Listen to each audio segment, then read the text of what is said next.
Assalamualaikum warahmatullahi wabarakatuh. Di sini saya akan mempresentasikan hasil rangkuman dari tugas presentasi kelompok mengenai 4 unsur iklim cuaca, yaitu yang pertama curah hujan, radiasi matahari, suhu, dan kelembapan.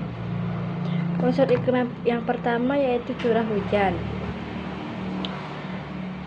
Di sini teman-teman kita telah mengambil beberapa jurnal mengenai iklim curah hujan, yaitu jurnal yang pertama, kajian perubahan curah hujan terhadap produktivitas tanaman jagung (Rhizia mais) pada lahan kering. Pada iklim ini, metodenya atau cara perlakuannya yaitu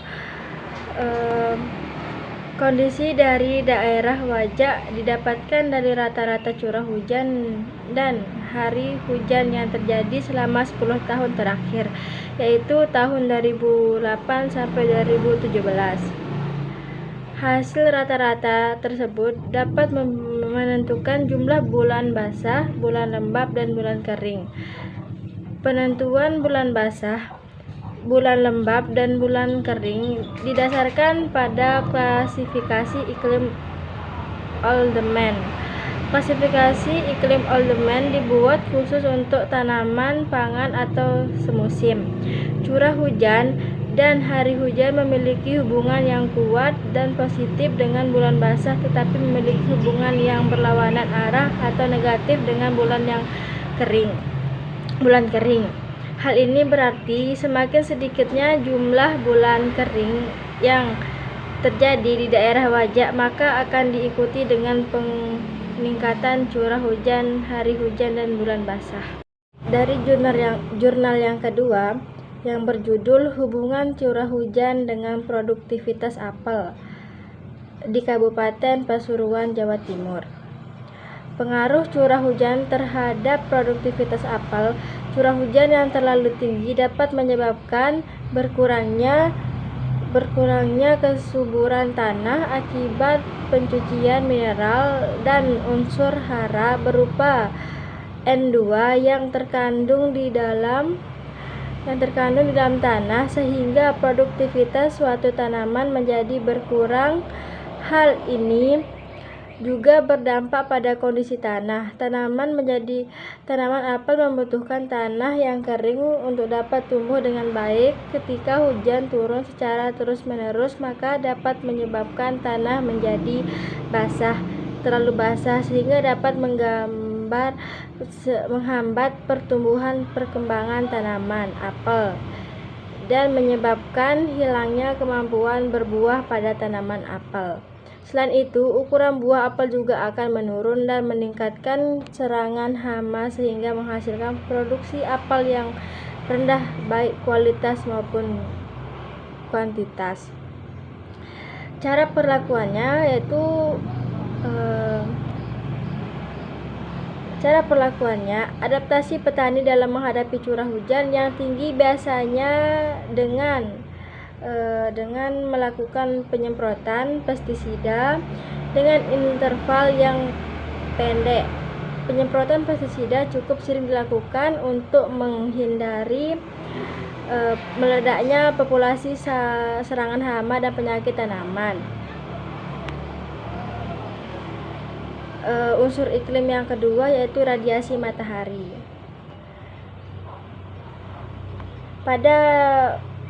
Pada jurnal yang pertama, yaitu yang berjudul Uji Sirih Merah pada Berbagai Intensitas Sinar Matahari dan Media Tanam. Pengaruh intensitas cahaya matahari terhadap tanaman daun sirih merah. Pengaruh intensitas penyinaran dengan menggunakan naungan. Intensitas cahaya matahari memiliki pengaruh yang tinggi pada tanaman daun sirih merah, yaitu untuk meningkatkan kualitas atau kuantitas tanaman daun sirih merah. Salah satu cara untuk meningkatkan kualitas dan kuantitas daun tanaman sirih merah yaitu dengan cara pengaturan intensitas penyinaran dengan menggunakan naungan. Termaung daunnya lebih tipis, lebar dan berwarna merah, tidak ternaung. dominan ke akarnya yang lebih banyak daunnya, tebal dan berwarna hijau pekat di bagian atas. Hasil dari perlakuan pengaruh intensitas cahaya matahari terhadap tanaman daun sirih merah berdasarkan hasil pengamatan menunjukkan bahwa pertumbuhan panjang tunas yang optimal terjadi pada intensitas sinar 25% untuk media M2 dan M3, sementara pada intensitas sinar 50% media M1 dan M3 memberikan hasil yang baik. Dalam hal jumlah daun, semua perlakuan intensitas sinar matahari memiliki pengaruh yang serupa meskipun medianya bervariasi. Lebar daun yang optimal ditemukan pada intensitas sinar 25% dengan menggunakan media M1. Jurnal yang selanjutnya yaitu berjudul Pengaruh Pengurangan Intensitas Radiasi Matahari Terhadap Pertumbuhan dan Kualitas Selada atau Romaine.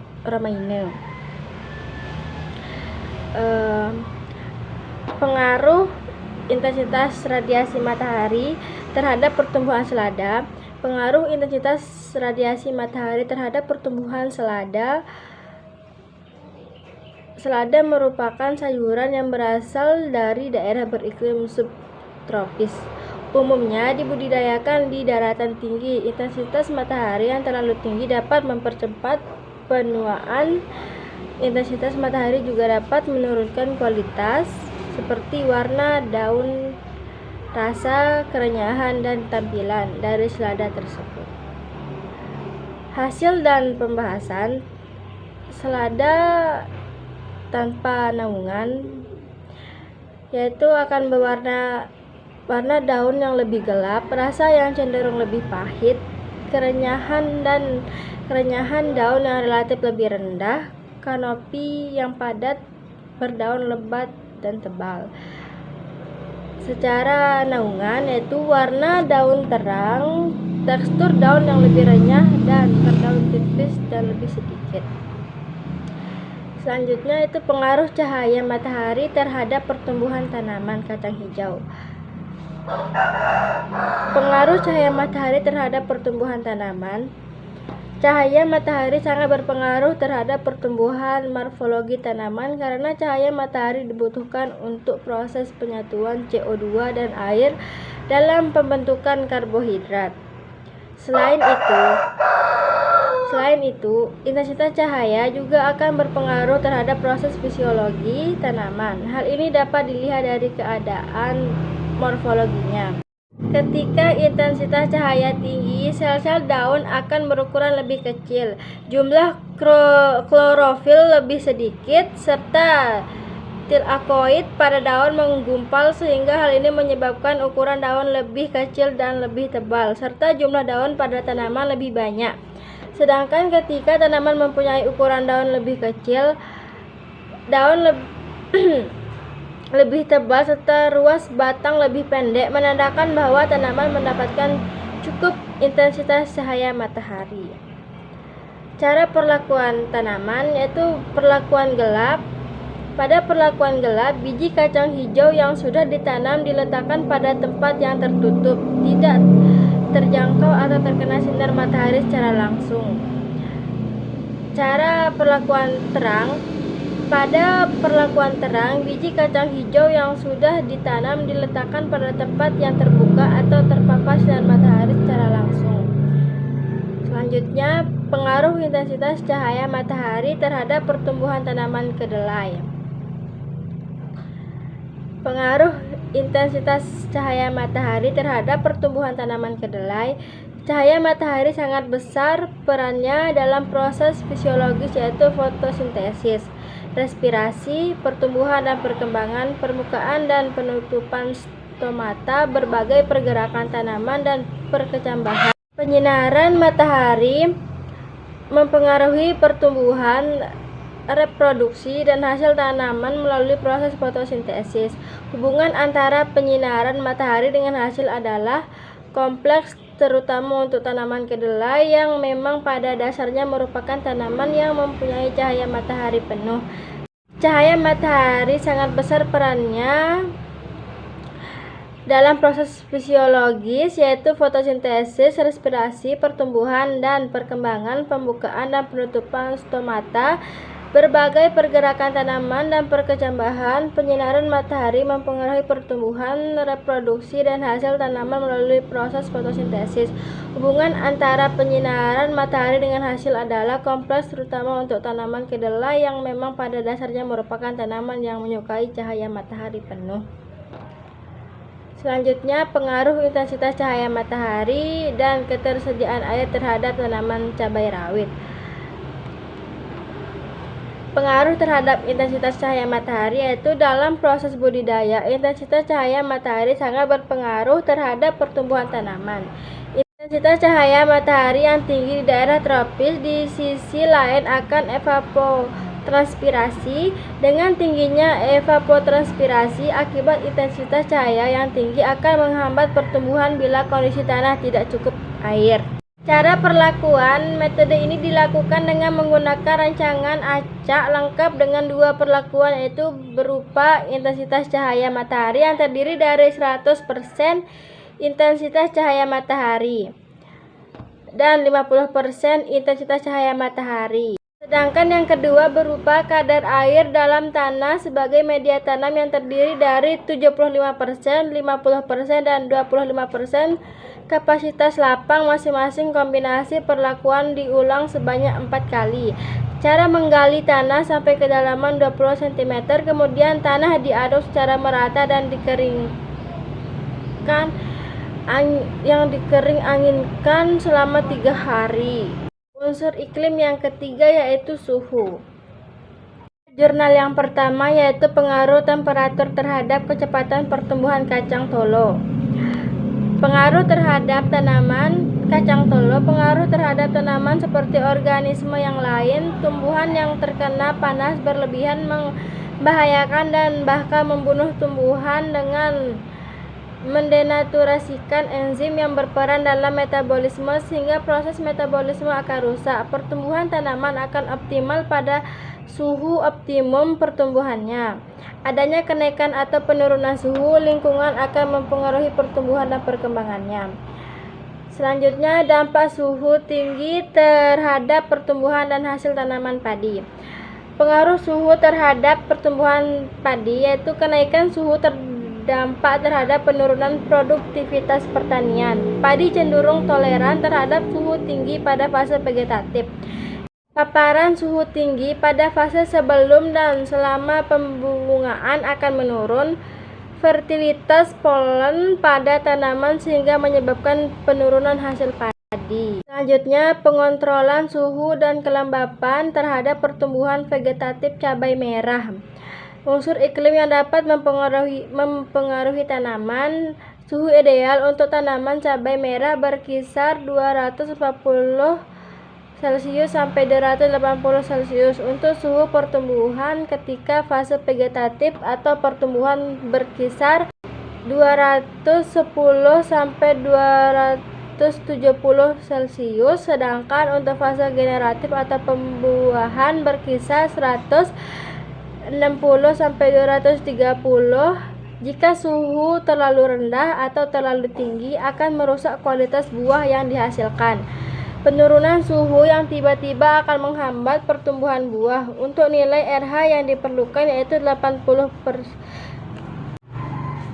Untuk nilai RH yang diperlukan yaitu 180%. Suhu dan RH lingkungan sangat bervariatif dan terkadang tidak sesuai dengan syarat pertumbuhan ideal cabai merah. Oleh karena itu, penting dilakukan pengontrolan suhu RH dengan menggunakan sistem tanam plant factory. Selanjutnya, pengaruh suhu terhadap tanaman cengkeh. Pengaruh suhu terhadap tanaman cengkeh. Produksi tanaman cengkeh berfluktuasi setiap 3-4 tahun sekali disebabkan variasi perubahan iklim yang berpengaruh terhadap fitohormon dan juga ekspresi gen pembungaan. Perubahan iklim yang sangat sensitif pada tanaman cengkeh yaitu perubahan musim penghujanan dan hujan yang cukup dan diikuti musim kering 2-3 bulan sangat dibutuhkan untuk induksi pembungaan dan perkembangan bunga cengkeh. Unsur iklim yang keempat yaitu kelembapan.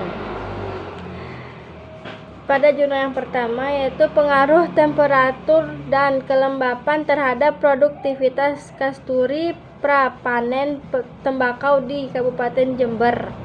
Pengaruh kelembapan terhadap tanaman tembakau yaitu pengaruh kelembapan terhadap tanaman tembakau. Kelembapan memiliki pengaruh yang berlawan arah dan sangat lemah terhadap produktivitas tanaman tembakau. Penelitian di Kabupaten Jember menunjukkan bahwa kelembapan yang tinggi dapat menyebabkan penurunan. Selanjutnya, regresi linier berganda kelembapan udara dan intensitas cahaya matahari terhadap produksi tanaman padi di perkotaan. Metode penelitian analisis deskriptif faktor iklim terhadap produksi padi, kelembapan udara, dan intensitas matahari. Hasil dan pembahasan kelembapan udara, intensitas sinar matahari, hasil uji dan hasil uji T.